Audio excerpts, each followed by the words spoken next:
ప్రస్తుతం తెలంగాణలో రేవంత్ రెడ్డి సీఎం అయ్యింది కదా, ఆయన పరిపాలన నీకు ఎట్లా అనిపిస్తుంది? మంచిగానే ఉంది అట్లనే ప్రస్తుతానికి అయితే. ప్రస్తుతానికి మంచిగా ఉంది. అంటే ఆయన మహిళలకు 2500 ఇస్తా అని చెప్పిండు. అది ఇస్తలేడు మరి ఇస్తలేడు ఆ ఊసేది ఇస్తలేడు కదా, అది ఎట్లా? ఇస్తలేడు 2500 ఇస్తలేడు. ఈ గ్యాస్ పైసలు పడతలేవు.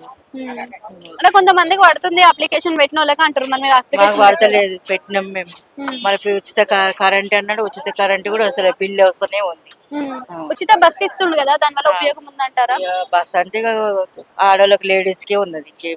అంటే ఉచిత బస్ వచ్చిన కాడ నుంచి డ్రైవర్లు గానీ కండక్టర్లు గానీ ఇష్టం వచ్చినట్టు మాట్లాడుతున్నారు, బస్సు ఆపుతలేరు, ఇట్లాంటివి కూడా వినిపిస్తున్నాయి కదా. మనకి అట్లా ఏమో మళ్ళీ నేను కిందంటే అయితే అట్లా ఇబ్బంది ఏమో అనిపించలేదు, నాకు ఆ. తెలియదు. నేను రోజు రానమ్మా, ఎప్పుడో ఒకసారి వెళ్తాను నేను. అసలు ఉపయోగం ఉందంటారా ఆయన ఇచ్చిన పథకాలు? ఏం ఉపయోగం అంటే ఇక చెప్పలేము మనం. హైదరాబాద్ లో ఇప్పుడు హైడ్రా అని ఇల్లు కూల్చేస్తుండ్రు కదా, అది ఎట్లా అనిపిస్తుంది మీకు? ఇక ఎట్లా అనిపిస్తుంది అంటే జర మంచిగానే ఉంది ఇప్పుడు. ఆ, అంటే అట్లా ఇల్లు కూల్చేయడం కరెక్టే అంటారా?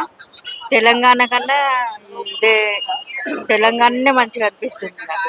ఇప్పుడు ఇండ్లు చెప్పకుండా చేయకుండా గొలగొడుతుండు, అది జర నష్టమే. చెప్పి వాయిదిచ్చి గొలగొట్టాలి కదా, అది అంటే ఇప్పుడు సడక్కున కేసీఆర్ బెస్టా రేవంత్ రెడ్డి బెస్టా అంటే ఏం చెప్తారు? నాకైతే కేసీఆర్ బెస్ట్ అనిపిస్తుంది. Okay, thank